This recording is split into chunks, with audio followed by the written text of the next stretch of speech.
Llegó el momento. Tienes que suscribirte para que te lleve este tremendo televisor. El primero de una serie de televisores que estaremos rifando. ¿Cómo yo me gano este televisor full color? Bueno, de la siguiente manera. Suscríbase a través del enlace que usted ve en Instagram del Centro Médico UCE, a YouTube y a las demás redes. Así usted de sencillo participa. Ahora en mayo vamos a rifar el primero. Entonces, una vez usted se suscriba, usted hace un capturing y lo envía al mismo número que usted ve ahí en pantalla. No te deje ganar, este televisor puede ser tuyo tan pronto como ahora en mayo. Suscríbete y síguenos en las redes.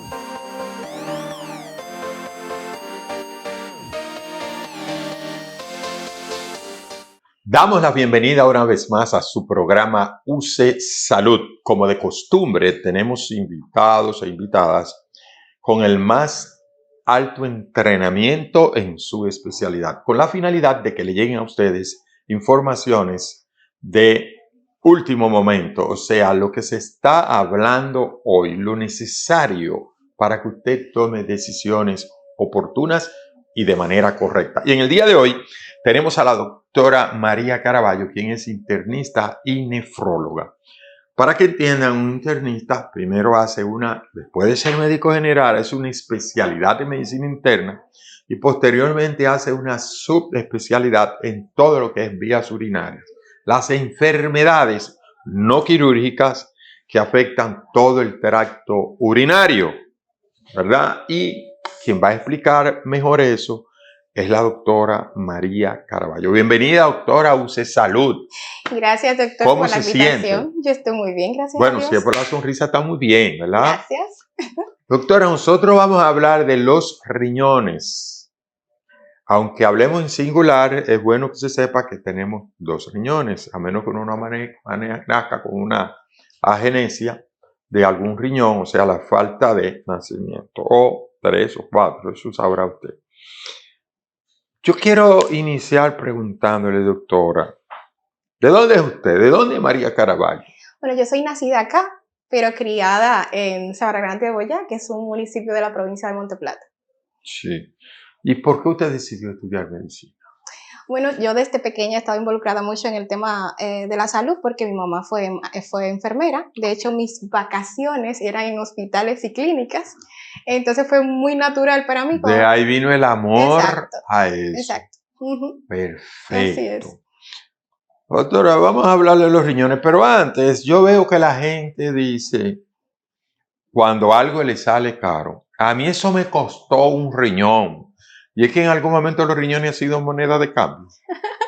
Yo entiendo que es porque es un órgano muy valioso, un órgano que primero protege otros órganos y sufre por eso, porque al intentar proteger otros órganos y lo poco valorado por muchos de nosotros, aunque gracias a Dios con el tiempo esto ha ido cambiando para mejor, gloria a Dios por ello, pero una vez los riñones fallan, el preservar la calidad de vida de los pacientes es costoso.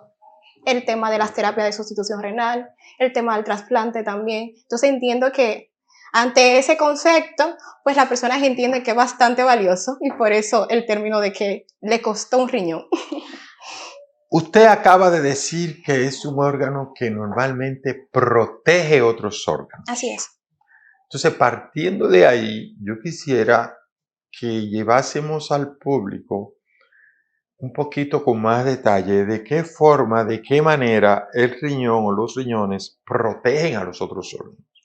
El riñón es considerado un órgano noble conjuntamente con otros órganos vitales del cuerpo. El riñón participa en múltiples funciones, en el control de la presión arterial, en el control de los líquidos en el cuerpo, en mantener la homeostasis del cuerpo, el pH más o menos neutro, eso es parte de sus funciones, eliminar sustancias tóxicas que de elevarse de forma importante en el organismo puede provocar alteraciones a todos los niveles, tanto a nivel cerebral, a nivel cardíaco, a nivel sistémico en general. Entonces, de hecho, no da síntomas inicialmente, pero desde antes que se descubra la patología ya probablemente habían indicios, pero él, por mecanismos reguladores que Dios en su sabiduría nos permite, el riñón inicialmente intenta compensar ciertas deficiencias de otros órganos en el tema de la presión arterial, como es uno de los ejemplos más tangibles. Y bueno, cuando ya da síntomas es que la situación es de importancia, o incluso pacientes que llegan a la emergencia por un edema agudo de pulmón, por ejemplo, que cuando se acumula líquido a nivel pulmonar, los pacientes llegan con dificultad respiratoria y si no llegan a tiempo a un centro de salud y no se aplican las medidas del lugar, puede dar al traste con la vida de los pacientes. Y cuando hacemos urea y creatinina, que son los marcadores más fáciles de hacer, más costo efectivos, porque son económicos, se pueden hacer en todos los centros de salud, y uno puede determinar, no, el paciente está en una falla renal, y hacemos unos cálculos para determinar el grado de esa falla renal, y ahí surgen las diferentes alternativas. Lo que quiero decir con esto es que independientemente de que no da síntomas y que hay personas que andan en la calle que no tienen ninguna sintomatología, es conveniente, recomendable su evaluación anual con su médico de familia, que va a incluir entre ellos una batería de analíticas que va a evaluar la función renal. Y una vez esta persona determine, ese especialista, ve algún grado de alteración, pues lo va a enviar a su médico nefrólogo en este caso para determinar qué ocurre y cuáles son las medidas a tomar. Doctora, ¿hay alguna época del año donde se esperen más casos de enfermedades renales? Es una pregunta. Por ejemplo, yo como pediatra, sé que cuando comienza a llover mucho, recibimos niños con mucha crisis de broncoespasmo, por ejemplo. Y en ciertas épocas hay más rinitis y esto, y lo tenemos. ¿Hay alguna estación del año o tiempo donde se produzcan más enfermedades, injuria renal aguda?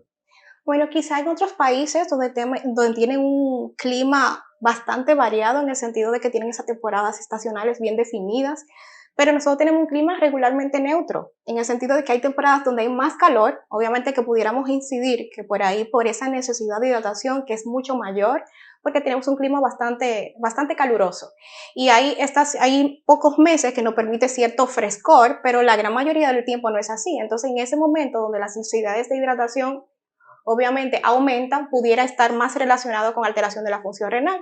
Otro lado, cuando tenemos pacientes que ya tienen una condición X, hipertensión arterial de difícil tratamiento, falla cardíaca, o ya tienen establecido algún grado de alteración renal, y cuando empiezan las fiestas navideñas con esos excesos, por ejemplo, que pudiéramos provocar esos pacientes en la Semana Santa, algunos alimentos que uno le tiene un poquito restringido, y ya luego, pues, esa temporada de vacaciones, pues ellos toman cierta licencia, y eso regularmente aumenta las incidencias de esas alteraciones, ya sea vía emergencia o vía consulta. Sí solemos verlo. Sí, precisamente, como yo sé de la importancia de la hidratación, Así es. y entiendo que ahora, estos meses ya de abril hasta agosto, esto es pura candela, aunque nosotros tenemos calor casi siempre, aquí los meses frescos son diciembre, enero y parte y Exacto. febrero, tenemos 9 meses de candela y la gente no toma, según he oído de otros nefrólogos, la cantidad de agua que debería de tomar. ¿Es eso cierto? Sí, así mismo es. Y hay áreas de nuestro país mucho más calurosas. De hecho, por la zona sur, desde hace unos años para acá, se vienen investigando ciertas alteraciones desde el punto de vista renal que son más recurrentes, que son más frecuentes en esa zona, y pudiéramos estar relacionados con ese clima tan caluroso, también a lo que se dedican, que es ese tema agrícola, y aunado a esos aumentos de la temperatura y quizá ese déficit a la hora de hidratarnos, pues pudiera estar relacionado con esa mayor prevalencia de alteración de la función renal en ese tipo de población. Perfecto. ¿Alguna condición genética influye en que una persona se enferme o no? La historia familiar es importante. Explíqueme de eso. Claro que sí, hay enfermedades renales que tienen un componente genético, y de hecho en la historia clínica parte de las preguntas que hacemos es si en la familia hay alguien que haya tenido algún tipo de alteración de la función renal. Intentamos indagar qué tipo de alteración, porque es muy variable, y una persona que tiene un familiar, por ejemplo, en terapia de sustitución renal, o que haya fallecido secundario a una falla renal, tiene mayor predisposición a que pueda él ser un paciente renal, en el caso que sea mamá, papá, incluso abuelos. De hecho, hay enfermedades como el tema de la poliquitosis renal o enfermedad renal poliquística que tiene una relación importante con el tema genético. Hay una parte recesiva y otra parte dominante, pero que sí, siempre es importante indagar antecedentes familiares porque hay mayor predisposición a desarrollarlo. ¿El agua puede ser sustituida por refrescos o no? No, Yo no. quiero que usted le explique eso a la gente porque esas bebidas carbonatadas entiendo que contribuyen a hacer más daño que bien. Pero explíquelo usted, que es el especialista. El tema de tomar agua es un hábito que desarrollar. Yo le pregunto a mis pacientes, ¿qué cantidad de agua tú estimas que tomas en todo un día? No sé, doctora, yo tomo agua o tomo agua cuando me da sed. Y le explico que mientras más superficie corporal tenemos y el clima que tenemos, estamos obligados a tomar más agua que quizá otras personas con un clima menos caluroso o quizá con una superficie corporal menos, que sea más pequeñito, que tenga menos peso. Pero es un hábito que hay que desarrollar. Y si ese poco hábito que tenemos le damos pie a sustituirlo por una bebida carbonatada que tiene colorantes, que tiene azúcares, que igual no solamente por el hecho de que la hidratación no va a ser adecuada, sino que promueve la obesidad, la resistencia a la insulina y la diabetes. Entonces, vamos a combinar, vamos a intentar darle el papel primordial al agua y obviamente de vez en cuando, sin mucho exceso, nuestras bebidas pues lo acompañamos con hidratación adecuada. Entonces no sustituirme la oportunidad de hidratarte con agua que utilizando una bebida carbonatada que a final de cuentas el valor nutricional que aporta es ninguno. En un promedio, sabemos que usted habló de superficie corporal y tiene que ver mucho con el peso. De hecho, el ser humano, nosotros medimos lo que es el agua corporal total, el agua extracelular, el agua intracelular, la intersticial, y ronda en más de un 60% del ser humano es agua. Y es importante, hay edades extremas que cambian, pero 60%, 65% es agua. Es agua. Entonces, por simple lógica, si mi cuerpo es más de un 60% agua, yo debo de tomar agua. Así es. Entonces, ahora viene la pregunta. En una persona promedio, que es los famosos 70 kilos que describen los libros, 150 libras un hombre, ¿cuántos vasos de agua de 8 onzas debería un día normal? Esto no va con atletas, esto no va con una persona que trabaje bajo el sol, porque entonces ahí se incrementaría con el sudor, la respiración y todo ese tipo de cosas, pérdidas insensibles. Es una persona en un ambiente normal que esté bajo techo, esto que lo otro. Y quiero que me diga entonces en el otro, en el trabajador que está en la calle, que está sudando la gota gruesa, como uno dice. Okay. Más o menos. Estimamos el cálculo de necesidades de agua, de hidratación, haciendo las salvedades que el doctor ya puntualizó, pues se estima de 35 cc por kilogramo de peso. Vamos a hablar en términos de vasos, como el doctor bien ha mencionado, 8 onzas fue la que comentó, que es un vaso más o menos estándar, de 8 a 12 vasos de agua. Pero yo también le digo a mis pacientes que aprendan a escuchar su cuerpo. El tema de la sed. El tema, a veces las chicas, por ejemplo, insistimos tanto en la hidratación, el tema de las cremas, en el tema de la hidratación del pelo, pero la hidratación empieza por boca. Por más crema que nos untemos, más producto de hidratación en el pelo que nos untemos, y la hidratación no es adecuada vía oral, obviamente el cuerpo te va diciendo que estamos hidratados. La piel, el pelo, la necesidad de sed, nuestros labios, el cansancio también. Hay personas que refieren cefalea, dolor de cabeza de forma recurrente, y adivinen qué, muchas veces está relacionado con una deshidratación. Sensaciones de calambre también o parestesias a nivel de extremidades inferiores, esa persona que se pasa en el día entero haciendo actividades de trabajo, pues refieren esa manifestación y muchas veces está relacionado con que no tienen una hidratación adecuada. Nuestra orina, mientras más concentrada es la orina, menos hidratados estamos. Entonces es básicamente aprenderte a escuchar, a ver qué situaciones, evaluar tu cuerpo. Creo que te dicta mucho y te permite darte cuenta si estás atrás o no de ello. Bueno, eso es así. Y la gente no quiere darle importancia a tomar agua. Se enferma por no tomar agua. Esto es increíble. Así es. Así es. Doctora, ¿por qué? Yo quiero que me le explique a la gente, pero vamos a hacer una pausa. Vamos a hacer una pausa para que usted me le explique a la gente por qué es tan importante. La importancia del riñón, quiero que le diga a la gente cómo se produce la orina también, porque es muy importante. Vamos a hacer una pausa y en breve retornamos en su programa de orientación médica UC Salud.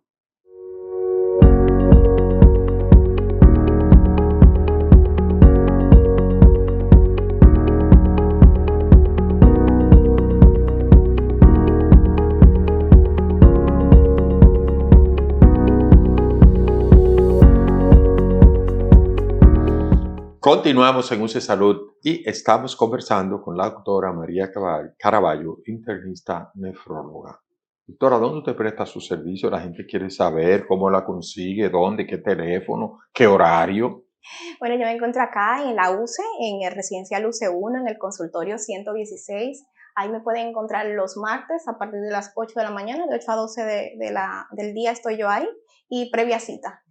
Mis redes sociales, ¿puedo compartirlo? Claro. Doctora M. Caraballo, nefrología. Pueden conseguirme en Instagram y básicamente llamar aquí al call center de la UCE y ellos les van a tomar los datos y a dar las orientaciones del lugar. Pero en los martes, en el UCE 1, a partir de las 8 de la mañana, y pueden encontrarme con gusto.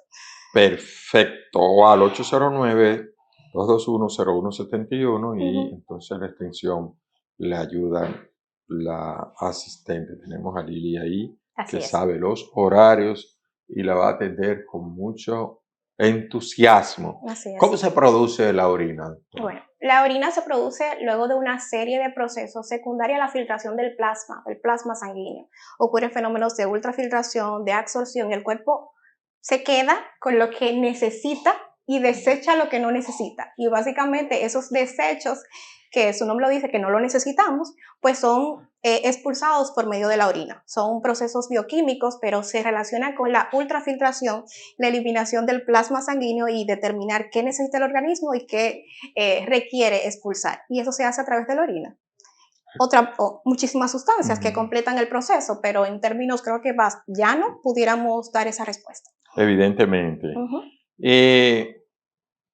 Usted hablaba de que, y quiero volver a retomar eso, que el riñón es un protector. Él se sacrifica. Así es, así es. Él se sacrifica por otros órganos. Así es.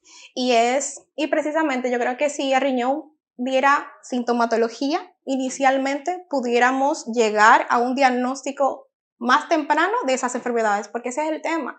El paciente diabético empieza a debutar con diabetes, toma mucha agua, le da mucha sed, va mucho al baño, acude, eso es lo que se llama poliuria, o come bastante, que se llama polifagia, le da mucha hambre y pérdida de peso, porque come bastante, pero al final de cuentas pierde peso. Esos son indicios que le va diciendo a un personal de la salud cuando el paciente se queja de esa manifestación, vamos a descartar diabetes.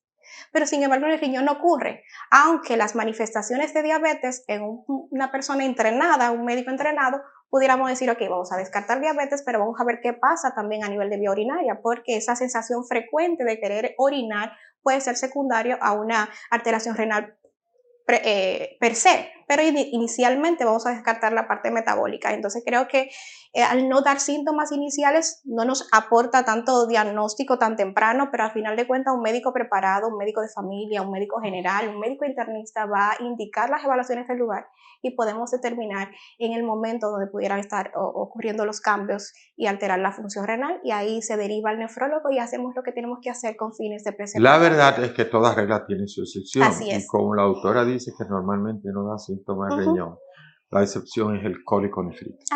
Así es. El cólico nefrítico, que es ese dolor tan molesto que describen los pacientes, los chicos, es una de las manifestaciones que me describen, doctora. Yo no he parido, pero es como parir. ¿Qué ocurre? En las consultas recibimos muchos pacientes con dolor lumbar o dolor de la espalda baja. Y sorprendentemente, la gran mayoría de esas manifestaciones no obedecen a dolor de origen renal, pero cuando llega a nuestra consulta hacemos todo el gabinete de analíticas y estudios. Básicamente el dolor de tipo urinario, el cólico nefrítico, es un dolor insoportable, es un dolor de repente que no mejora con ninguna posición, que el paciente refiere molestias urinarias, doctora, no puedo orinar, o el aspecto de la orina, orino sangre, doctora, o tengo que pujar a la hora de orinar, y son dolores que te va a llevar a una emergencia. No son dolores de tipo insidioso. ¿Por qué quedamos en la madrugada esos dolores? Es cuando estamos en reposo. No tomamos agüita en ese momento. Es el momento donde el riñón inverna, por así decir, en el momento de la diuresis. Entonces es ahí donde ataca, y precisamente cuando no hemos producido durante el día esa hidratación tan necesaria, pues en ese momento de riñón invernal, pues hay que presentar la mayor sintomatología. Yo veo gente revolcándose prácticamente, porque cuando la persona tiene ese cólico nefrítico, o sea, cuando hay una piedra en los riñones, como vulgarmente le decimos, esos litos, esa piedra, y que se le hacen radiografía y se ven, y la sonografía, estas cosas, La gente no aguanta el No, dolor. es un dolor que te lleva a una emergencia, que de hecho, es uno de los diagnósticos diferenciales a esos dolores musculoesqueléticos, contractura muscular o discopatía lumbar a nivel de la columna. Son dolores que tú te tomas un analgésico, te quedas en una posición más o menos cómoda y mientras el analgésico hace efecto tú vas a sentir la mejoría. El dolor de tipo renal es un dolor que no te va a mejorar, al menos que acudas a una emergencia, que te hidrates de forma importante, te pongan medicamentos analgésicos antiinflamatorios y antiespasmódicos que van a ayudar a relajar un poquito la musculatura lisa, la musculatura urinaria, y eso te permite mejorar. Básicamente, después de eso, incluimos lo que se llaman imágenes que nos permiten ver ciertamente si son cálculos los que están produciendo esta molestia, el tamaño de los mismos, si están dilatando la vía urinaria o no, si se está quedando orina arriba acumulada, lo que llamamos hidronefrosis. Entonces, en base a toda esa característica que nos va a aportar la imagen, pues determinamos cuál es el manejo. Pero lo principal es una hidratación adecuada, analgésicos que permitan mejorar el dolor e intentar ver si el tamaño y si está provocando dilatación o no de la vía urinaria, ver si puede el cálculo salir por medio de fomentar la orina, por medio de la hidratación importante. Si no, necesitamos apoyo del urólogo, que tiene bastantes herramientas, que son los cirujanos de las vías urinarias que nos acompañan en ese manejo de esa patología que provoca tanta molestia. Ahí hay una bisabuela que está mirando esto, que dice, eso yo lo sano con un té. Ay, ay, ay. Explíqueme, doctora, que yo le doy un té de llantén, de morita, de que si yo quiero, de lo otro, los teces y los riñones. Bueno, como tenemos una cultura donde está tan arraigado esa parte, yo lo que hago es que negociar con ellos. Yo le digo, básicamente los médicos trabajamos por medicina basado en evidencia. Entonces, acompáñeme el tratamiento médico con una hidratación adecuada, los analgésicos que prescribamos, y si quiere hacerme un té, vamos a ver qué té que me va a hacer, qué tipo de hoja es, cómo lo hace el té. Porque aunque la medicina natural o la medicina alternativa tiene muchísimos beneficios, hay veces que hacemos tisanas de forma inadecuada y lo que provocamos es toxicidad. Entonces nunca, la medicina natural es una medicina alternativa, es una medicina que acompaña a un tratamiento farmacológico. Entonces vamos a negociar qué tipo de tisana es, cómo me la va a preparar, con qué frecuencia la va a tomar y encima no sustituye el tratamiento farmacológico. Bueno, yo creo que hemos tenido una entrevista extraordinaria hablando de las generalidades. En cuanto si usted puede dar, doctora, un último mensaje a las personas que están viéndola, ¿qué mensaje le daría la doctora María Caraballo, nefróloga, a esa población que la está viendo? Bueno, aprovechar varios puntos. En marzo pasado, el segundo jueves, se celebró el Día Mundial del Riñón. Cada año, los segundos jueves de marzo, se celebra o se conmemora ese día con fines de hacer una mayor conciencia de la importancia de cuidar la salud renal.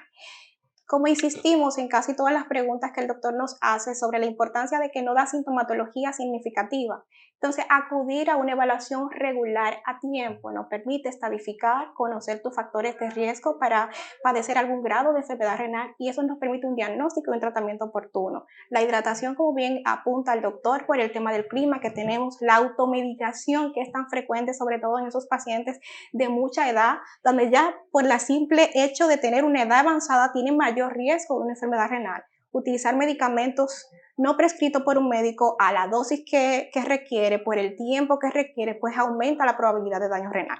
Entonces, básicamente escucharte y entender que una evaluación, por lo menos anual, con tu médico de familia puede determinar alteraciones a muy temprana tiempo, por así, aunque suene redundante, y nada, nos permite una evaluación mucho mejor de tu condición.